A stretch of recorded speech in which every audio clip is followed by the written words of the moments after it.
ಸ್ವಾರ್ಥಕ್ಕೋಸ್ಕರ ನೀನೇ ಸತ್ತಿದ್ಯಾ ಅಂತ ಹೇಳಿ ನಿನ್ನ ಡೆತ್ ಸರ್ಟಿಫಿಕೇಟ್ ಮಾಡಿಸಿ ನಿನ್ನ ಪೆನ್ಷನ್ ದುಡ್ಡಿಗೆ ತೊಂದರೆ ಕೊಟ್ಟೋಳು ನಾನು.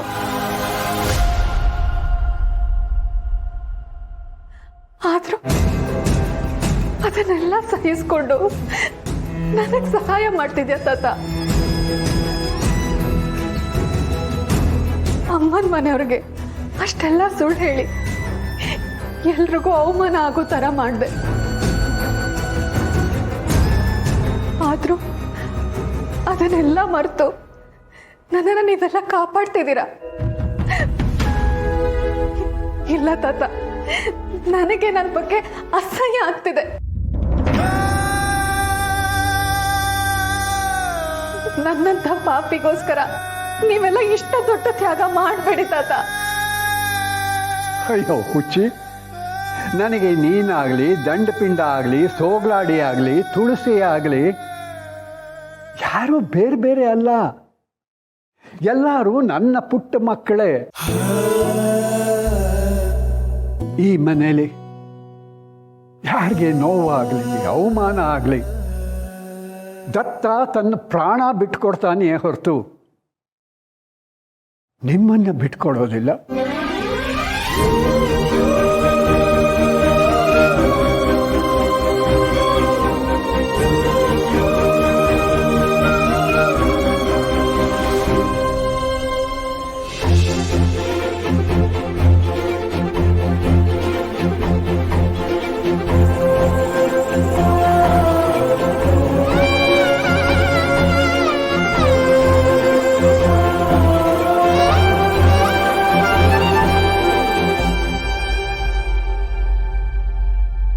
ಈ ದತ್ತ ಅವ್ರು ಮಾತಾಡೋ ಮಾತುಗಳು ಒರಟು ಅನ್ನಿಸ್ಬೋದು, ಆದ್ರೆ ಮನಸ್ಸು ಬೆಣ್ಣೆ. ಮಕ್ಕಳನ್ನ ಹೊಡೆದು ಬರೆದು ಬೆಳೆಸಿದ್ರು ಮಕ್ಕಳಿಗೋಸ್ಕರ ಪ್ರಾಣ ಕೊಡೋಕ್ಕೂ ತಯಾರಾಗಿದ್ದಾರೆ. ಅದೇನೇ ಇರಲಿ, ಇವ್ರ ಚಿನ್ನದಂತ ಗುಣಕ್ಕೆ ಒಂದು ಸೆಲ್ಯೂಟ್ ಮಾಡಲೇಬೇಕು.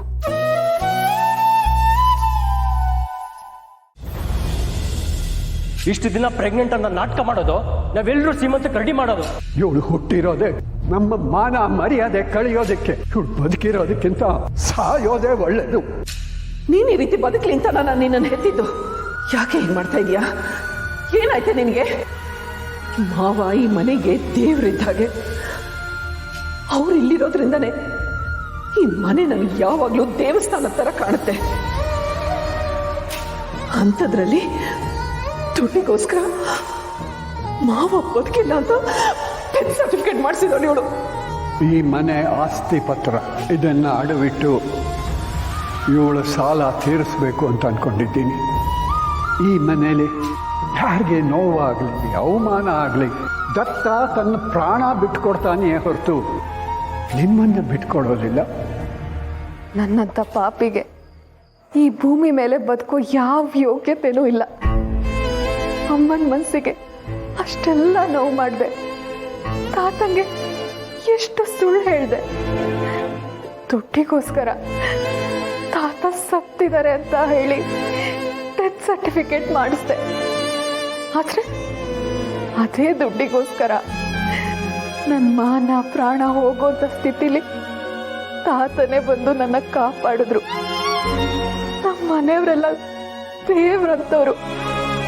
ಅಂಥವ್ರಿಗೆ ಸುಳ್ಳು ಹೇಳಿ ದ್ರೋಹ ಮಾಡಿದ್ದೀನಿ.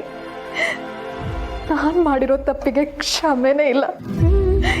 ಇಷ್ಟಾದ್ರೂ ಈಗಲೂ ನನ್ನ ಕ್ಷಮಿಸಿ ನನಗೋಸ್ಕರ ಈ ಮನೆನೇ ಅಡ ಇಡೋ ತೀರ್ಮಾನ ಮಾಡಿದ್ದಾರೆ ತಾತ. ನನ್ನಂಥ ಪಾಪಿಗೋಸ್ಕರ ದೇವಸ್ಥಾನದಂತಿರೋ ಈ ಮನೆನ ಅಡ ಇಡೋದು ಬೇಡ. ನಾನೇ ಬದುಕಿಲ್ಲ ಅಂದರೆ ನಮ್ಮ ಮನೆಯವ್ರಿಗೆ ಇದು ಯಾವ ತೊಂದರೆನೂ ಇರಲ್ಲ. ನಾನು ಮಾಡಿರೋ ತಪ್ಪುಗಳಿಗೆ ನಾನು ಸಾವೇ ಪ್ರಾಯಶ್ಚಿತ್ತ ಆಗಬೇಕು. ಹೌದು, ನಾನು ಸಾಯ್ಬೇಕು.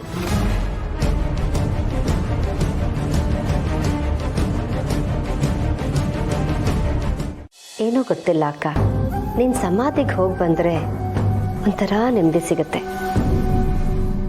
ಈ ನೆಮ್ಮದಿ ನನ್ನ ಮನಸ್ಸಲ್ಲಿರೋ ಕಿಚ್ಚನ್ನು ಕಡಿಮೆ ಮಾಡಲ್ಲ. ಆ ಕಿಚ್ಚು ಹೆಚ್ಚಾಗಿ ಈ ಮನೆ ಸುಟ್ಟು ಬೂದಿ ಆದರೆ ಮಾತ್ರ ನನಗೆ ಸಮಾಧಾನ ಸಿಗೋದು. ಶಾರ್ವರಿ ಅವರೇ,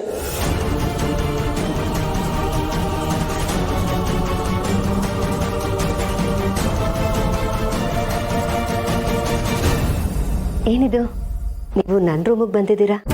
ನೀವು ಊಟಕ್ಕೆ ಬರಲಿಲ್ವಲ್ಲ, ಅದಕ್ಕೆ ಕರೆಯೋಣ ಅಂತ ಬಂದೆ. ತಗೊಳ್ಳಿ, ದೇವ್ರ ಪ್ರಸಾದ. ನಾನು ಬಂದಾಗ ನೀವು ಮನೇಲೂ ಇರಲಿಲ್ವಲ್ಲ, ಅದಕ್ಕೆ ಕೊಡಕ್ಕೆ ಬಂದೆ. ಹೌದು, ಸ್ವಲ್ಪ ಕೆಲಸಗಳಿತ್ತು, ಆಚೆ ಹೋಗಿದ್ದೆ. ಅದು ಅಲ್ಲದೆ ಈ ಹೂವು ಹಣ್ಣು ಪ್ರಸಾದದ ಮೇಲೆಲ್ಲ ನನಗೆ ನಂಬಿಕೆ ಇಲ್ಲ. ಹಾಗಾದರೆ ಹೂವು ಹಣ್ಣು ಯಾಕೆ ತಗೊಂಡ್ರಿ? ಸ್ಮಶಾನಕ್ಕೆ ಯಾಕೆ ಹೋಗಿದ್ರಿ ಅಂತ ಕೇಳಿಬಿಡ್ಲಾ? ಏನಾಯಿತು? ಏನು ಯೋಚನೆ ಮಾಡ್ತಿದ್ದೀರಾ? ಏನಿಲ್ಲ, ನೀವು ಹೂವು ಹಣ್ಣು ತಗೋತಾ ಇದ್ರಿ, ಮಾರ್ಕೆಟಲ್ಲಿ ನೋಡಿದೆ ನಿಮ್ಮನ್ನ. ನಾನಾ ಮಾರ್ಕೆಟ್ನಲ್ಲಿ ಹೂವು ಹಣ್ಣು ತಗೋತಿದ್ನ? ಏನು ಹೇಳ್ತಿದ್ದೀರಾ ನೀವು?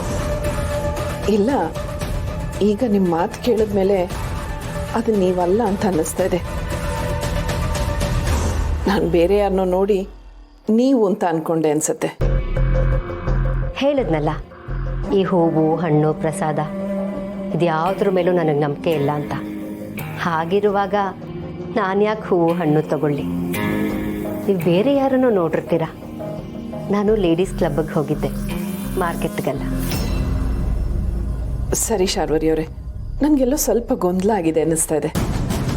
ಎಲ್ಲರೂ ಊಟ ಮಾಡ್ತಾ ಇದ್ದಾರೆ, ನೀವು ಊಟಕ್ಕೆ ಬನ್ನಿ. ಇಲ್ಲ, ಯಾಕೋ ಸ್ವಲ್ಪ ತಲೆ ನೋವ್ತಾ ಇದೆ. ನೀವು ಹೋಗಿರಿ, ನಾನು ಆಮೇಲೆ ಬರ್ತೇನೆ. ತಲೆ ನೋವ್ತಾ ಇದೆಯಾ? ಏನಾದರೂ ಕಷಾಯ ಮಾಡಿಕೊಡ್ಲಾ? ಹಾಗೇನೂ ಇಲ್ಲ, ಸ್ವಲ್ಪ ರೆಸ್ಟ್ ಮಾಡಿದ್ರೆ ಸರಿ ಹೋಗುತ್ತೆ.